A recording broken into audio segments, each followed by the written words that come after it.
रक्षक जी हजूर। आज परवर्ती व्यक्ति को हाजिर कराओ। जी हजूर। इतर व्यक्ति पुरुष ना नारी? पुरुष जमराज। ओहो अच्छा अच्छा। आओ तार कर्तव्य अपराध मु परिचय देवा अपेक्षा आपण स्वयं देखिले जानिथिबे जमराज। ओ हेमंत ठीक अच्छे।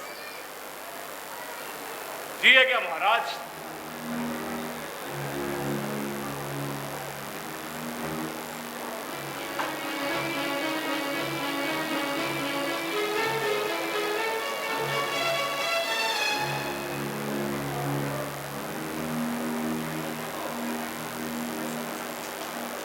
कहीं एठी तो कहीं रहती जमराज कुआड़े गले? वेशभूषण तो लगुच ये जड़े सांबादिक। हाँ महाराज आपण ठीक कहते जड़े ज्ञानी और गुणी पुरुष। ओ लोकों को सुख दुख भल मंद बुझीपारुवा भाई मनीषटी। हाँ हाँ प्रभु। आपण मते जमराज निकट को आने बोली कही ना कहीं क्यों ठाकुर को जमराज मोर साक्षात करवा निहाती आवश्यक रही। देखिले प्रभु से आपण को देखा करने केते व्यस्त केते विव्रत। तेरे दर्शन दबा निश्चित महाप्रभु। ओम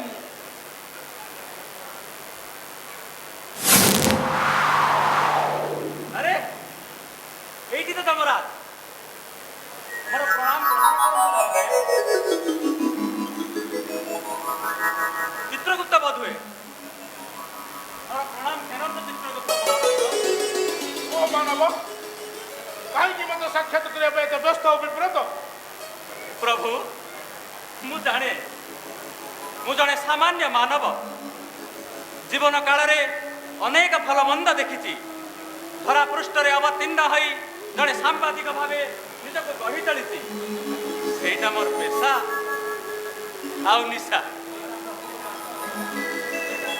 यह आम अवगत अच्छु मानव। तुम्हारा पेशा तुम्हारा नीति आदर्श संपर्क में जमराज अवगत अच्छा मानव। कुह कहीं व्यस्त और विव्रत? प्रभु जमपुर संपर्क में जानापी मो आग्रह जमराज एठिकार न्याय अन्याय दंड विधान समस्त व्यवस्था संपर्क में मु अवगत होगा चाहे। ताहले कौन एठी भी सांबादिकता करिव? कौन करी प्रभु पेशा और निशा सेटा कौन छाड़देवी कथार अच्छी पूरा ढिंकी स्वर्ग को गले भी ता ढिंकी बणिया छाड़ी पार। आपण जमपुर संपर्क में आलोचना करी संदर्भटे लिखा को प्रयास करुच्ची जमराज।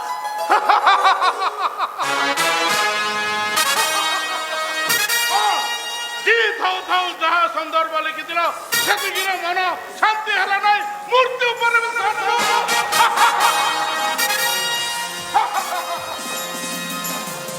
हाँ प्रभु आपण जनता जनार्दन श्रेष्ठ मुख्य विचारक महिलेश्वरा कोर्ट रे विचारपति विचार करती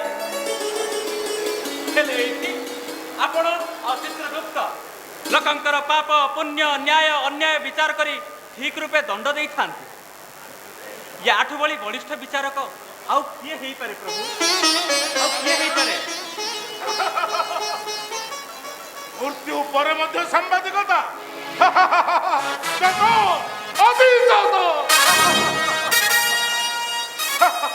महाराज आज मत जमापुर किसी विचित्र विचार हे नहले एमती सब घटना गुड़िक घटुची कहीं।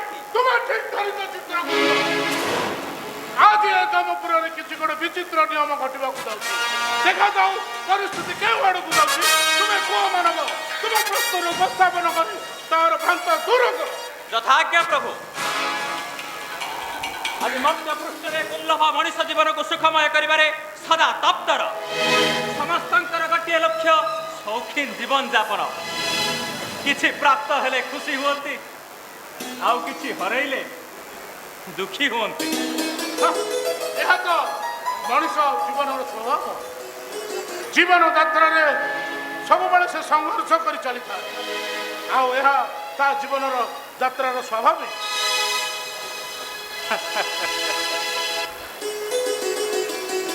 ମଣିଷ ବାଲ୍ୟ ଅବସ୍ଥାରୁ ବୃଦ୍ଧାବସ୍ଥା ପର୍ଯ୍ୟନ୍ତ କେବଳ ନିଜର ସ୍ୱାର୍ଥ ହାସଲ ଲାଗି ସେ ଆଜି ନୀତି ଆଦର୍ଶ ନୈତିକତାକୁ ଭୁଲି ଯାଉଛି। କ୍ରୋଧ ହିଂସା ଘୃଣା ଛଳନା ପରାଶ୍ରୀ କାତରତା ଆଜି ମଣିଷ ହୃଦୟରେ ବସା ବାନ୍ଧିଛି। ମର୍ତ୍ତ୍ୟପୁରରେ ପ୍ରତି କ୍ଷଣରେ ଦୁର୍ନୀତି ଠକେଇ ରାହାଜାରୀ ଜମିବାଡ଼ି ବିବାଦ ଭଳି ଅନେକ ଘଟଣା ଘଟୁଛି। ଘରେ ବାହାରେ ଚାରିଆଡ଼େ ବାଦ ବିବାଦ ଲାଗି ରହିଛି। ତୁମେ ଜଣେ ବିଜ୍ଞ ପୁରୁଷ, ମଧ୍ୟରେ ପୁରୁଷ ମଧ୍ୟରେ ଏ ମାନବ ବୃଥାଟାକୁ ଖାଲି ମୋର ତୋର କହି ଖାଲି ଟାଣି ଓଟାରି ହଉଥାଉଛି। ସେମାନେ ଜାଣନ୍ତି ମହାରାଜ, ଦୁନିଆରୁ କେହି କିଛି ନେଇପାରିବେ ନାହିଁ। ସେମାନେ ଧରାପୃଷ୍ଠରେ ଅବତୀର୍ଣ୍ଣ ହୋଇଛନ୍ତି ଶୂନ୍ୟ ହସ୍ତରେ, ଆଉ ମୃତ୍ୟୁ ପରେ ଫେରିଯିବେ ମଧ୍ୟ ଶୂନ୍ୟ ହସ୍ତରେ। ତାହେଲେ ସେ ବାଡ଼େଇ କାହିଁକି ଯମରାଜ?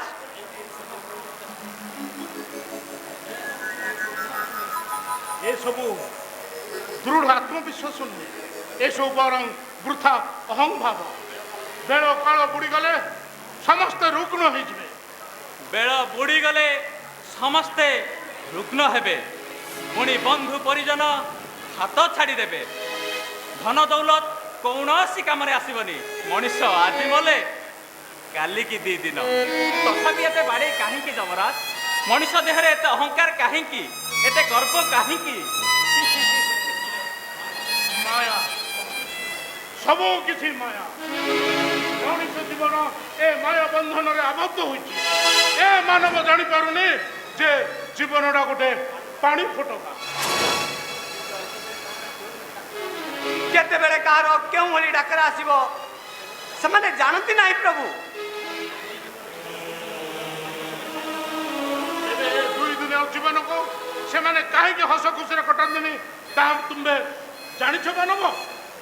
ହଁ ପ୍ରଭୁ,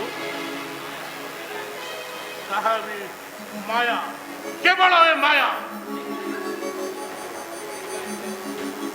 ଏକା ଏକା ସୁଖ ସାଉଁଟିବା ଠାରୁ ନିଜକୁ ନିବୃତ୍ତ ରଖି ମଣିଷ ରାଗ ହିଂସା ଭୁଲି ଏକତାର ସୂତ୍ରରେ ବାନ୍ଧିଲେ ଯାଇ ପରକୁ ଆପଣାରେ କରିହେବ। ଏ କଥା ମଣିଷ ଜାଣେ, ତଥାପି ମାୟା ମୋହର ପଡ଼ି ସେ ଭୁଲି ଯାଉଛି ଯେ ଜୀବନଟା ଗୋଟେ ପାଣି ଫୋଟକା। ତଥାପି ସେଇ ଚେତନାର ସ୍ୱର ହିଁ ଆମକୁ ଜାଗ୍ରତ କରିବାକୁ ହେବ ଯମରାଜ। କାଳ ବିଳମ୍ବ ନ କରି ମଣିଷ ସତ୍ୟ ଅହିଂସା ପଥରେ ଆଗେଇ ଗଲେ ହିଁ ଯାଇ ଜୀବନର ସାର୍ଥକତା ହୋଇପାରିବ। ନଚେତ୍ ଅନ୍ଧକାର ପଥରେ ବାଟ ଝୁଣ୍ଟିବାଟା ହିଁ ସାର ହେବ ମହାରାଜ। ହଁ ଚିତ୍ରଗୁପ୍ତ, ହଁ ଚିତ୍ରଗୁପ୍ତ, ତେବେ ସାମ୍ବାଦିକ ଜଣକର ଇତିବୃତ୍ତି କହୁଛି ମହାଭାଗ, କହୁଛି।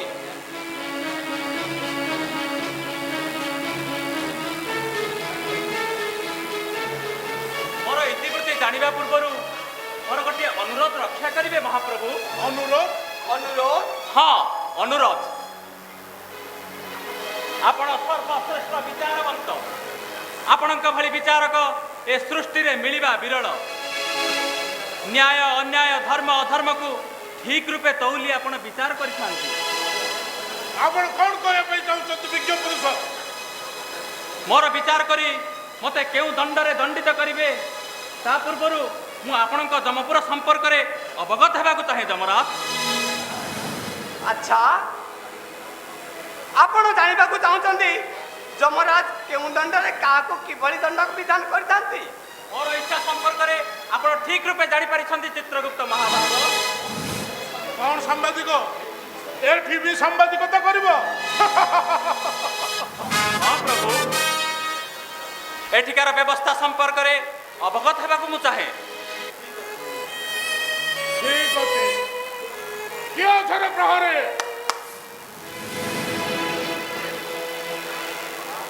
राजाधिराज राजेश्वर जमराज देवों को आज्ञा अनुपालन निमंते दंडायमान प्रभु मोर प्रणाम ग्रहण करंतु।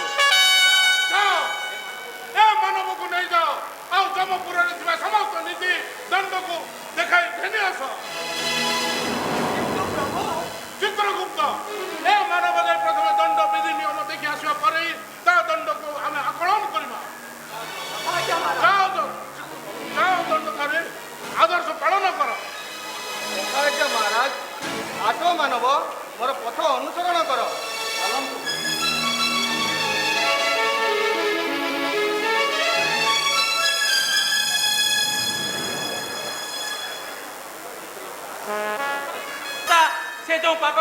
ରଖି ସେ ପାପ ସକାଶେ କେଉଁ ଦଣ୍ଡ ରହିଛି ତେବେ ସେ ଯେଉଁ ଦଣ୍ଡ କରିବା ପୂର୍ବରୁ ନିହାତି ନିବୃତ୍ତ ରୁହନ୍ତା ପ୍ରଭୁ, ନିହାତି ନିବୃତ୍ତ ରୁହନ୍ତା। ହଁ, ପୁଣ୍ୟ କର୍ମ କଲେ କେଉଁ ଫଳ ମିଳେ ଆଉ ପାପ କର୍ମ କଲେ କେଉଁ ଦଣ୍ଡ ମିଳେ ସେ କଥା ଜାଣିବା ଆବଶ୍ୟକ ପ୍ରଭୁ। ଏ ମଣିଷ ଠିକ କହୁଛି। ସାଧୁ ସାଧୁ ତୁମେ ଉତ୍ତମ ପୁରୁଷ, ତୁମ ଅଭିଜ୍ଞତା ଯୋଗୁଁ ମୁଁ ପ୍ରସନ୍ନ, ମୁଁ ଖୁସି। ଅଶେଷ ଅଶେଷ ଧନ୍ୟବାଦ ପୁରୁଷ ମାନବ। କିନ୍ତୁ ମଣିଷ ସମାଜ ଏସବୁ ଜାଣିପାରୁନି କାହିଁକି? କଣ ପ୍ରଭୁ, ସେଇ ବ୍ୟବସ୍ଥା ବି ମତେ କରିବାକୁ ପଡିବ? ନା ମାନବ ନା, ସେ କଥା ଏ ମଣିଷ ସମାଜ ଜାଣେ।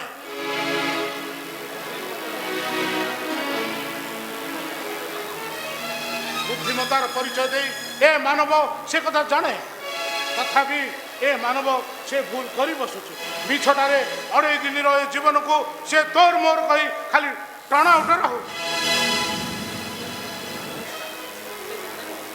ସେ ଜାଣେ ମଣିଷ ସୁଖ ଓ ସମୃଦ୍ଧି ପାଇଁ ସ୍ୱାର୍ଥପର ହୋଇ ବସେ।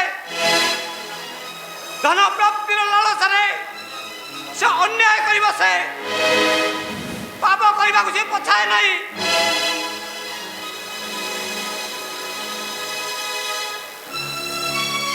ଏଥିପାଇଁ କଣ କିଛି ବ୍ୟବସ୍ଥା ନାହିଁ ପ୍ରଭୁ? ସବୁ ବ୍ୟବସ୍ଥା ତ ଆମେ କରିସାରିଛୁ, କେବଳ ସେ ଜାଣିବା ଦରକାର। ମଣିଷ କଥା ମୁଁ ଠିକ ବୁଝିପାରୁଛି ପ୍ରଭୁ। ତାର କହିବା କଥା ହେଲା ଯେଉଁ ଦଣ୍ଡ ଆମେ ଏଇଟେ ଦଉଛେ ସେ କଥା ସମସ୍ତ ମାନବ ସମାଜ ଅବଗତ ହେବାର ଆବଶ୍ୟକତା ରହିଛି। ତେବେ ଯାଇ ପାପ କର୍ମରୁ ସମସ୍ତେ ଦୂରେଇ ଯିବେ। ମୋର ଇଚ୍ଛା ସମ୍ପର୍କରେ ଆପଣ ଠିକ ରୂପେ ଜାଣିପାରିଛନ୍ତି ଚିତ୍ରଗୁପ୍ତ ମହାଭାଗ। ମୁଁ ସେଇ କଥା ହିଁ କହିବାକୁ ଚାହେଁ। ଉତ୍ତମ, ଅତି ଉତ୍ତମ। ପୃଥିବୀ ପୃଷ୍ଠରେ ଯେଉଁଭଳି ଜନସଂଖ୍ୟା ହୁ ହୁ ହୋଇ ବଢୁଛି ଆଉ ମୃତ୍ୟୁଙ୍କର ଆଗମନ ଏଇ ଯମପୁରରେ ରହୁଛି, ତାହାକୁ ନେଇ ଆମେ ମଧ୍ୟ ଦଣ୍ଡ ଦେବାରେ ବାଧା ସୃଷ୍ଟି ହେଉଛି। ହଁ ପ୍ରଭୁ, ଆମର ସାଧନ ବି କମ ପଡ଼ିଲାଣି। ତେଣୁ ଏଣିକି ଦଣ୍ଡର ବ୍ୟବସ୍ଥା ଯମପୁରରେ ନାହିଁ, ମର୍ତ୍ତ୍ୟପୁରରେ ହିଁ ଦିଆଯିବ। ମଣିଷ ତାର ପାପ ପୁଣ୍ୟ ଦେଖି ତା ଦଣ୍ଡ ସେ ମର୍ତ୍ତ୍ୟପୁରରେ ହିଁ ଭୋଗିବ, ମର୍ତ୍ତ୍ୟପୁରରେ ହିଁ ଦିଆଯିବ। ହଁ ହଁ ଯମରାଜ, ଆପଣ ଠିକ କହିଛନ୍ତି। ମଣିଷର କର୍ମକୁ ନେଇ ମଣିଷ ସମାଜରେ ହିଁ ତାକୁ ଦଣ୍ଡ ଭୋଗିବାକୁ ପଡ଼ିବ। ବିଭିନ୍ନ ରୋଗ, ବିଭିନ୍ନ ସମସ୍ୟା ମଧ୍ୟରେ ଦଣ୍ଡିତ କରାଗଲେ ମଣିଷ ସମାଜରେ ଭାଳେନି ପଡ଼ିବ। ମଣିଷ ସମାଜ ଚକ୍ଷୁରେ ଦେଖିବେ, ସେମାନେ ଅଙ୍ଗେ ନିଭେଇବେ। ଯିଏ ଯେଉଁ ପାପ କର୍ମ କରିଛି ସେ ପାପ କର୍ମର ଦଣ୍ଡ ସେ ଜାଣିବା ପୂର୍ବରୁ ଆପଣ ଛାଏ ନିବୃତ୍ତ ରହିବେ।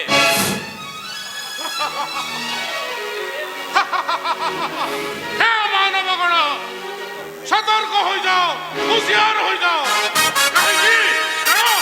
ଆଉ ମୃତ୍ୟୁ ପରେ ତୁମମାନଙ୍କୁ ଜନ୍ମଦଣ୍ଡ ମିଳିବ ନାହିଁ।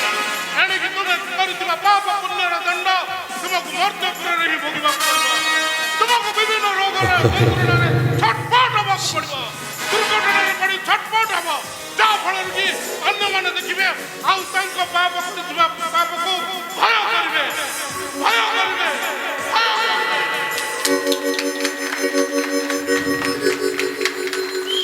रोग शोक परिताप बंधन व्यसनानेश आत्मोपराध वृक्षण फलनीतानि देशम् रोग शोक परिताप बंधन व्यसनानेश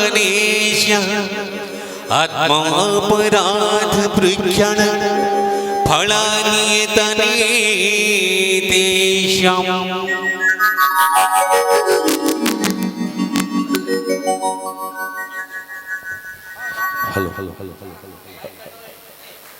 जोरदार करताल दे स्वागत करतु ओडिशा नाटक समारोह समिति तरफ नाट्यकार निर्देशक रवि नारायण बेहरा बलिष्ठ रचना और निर्देशन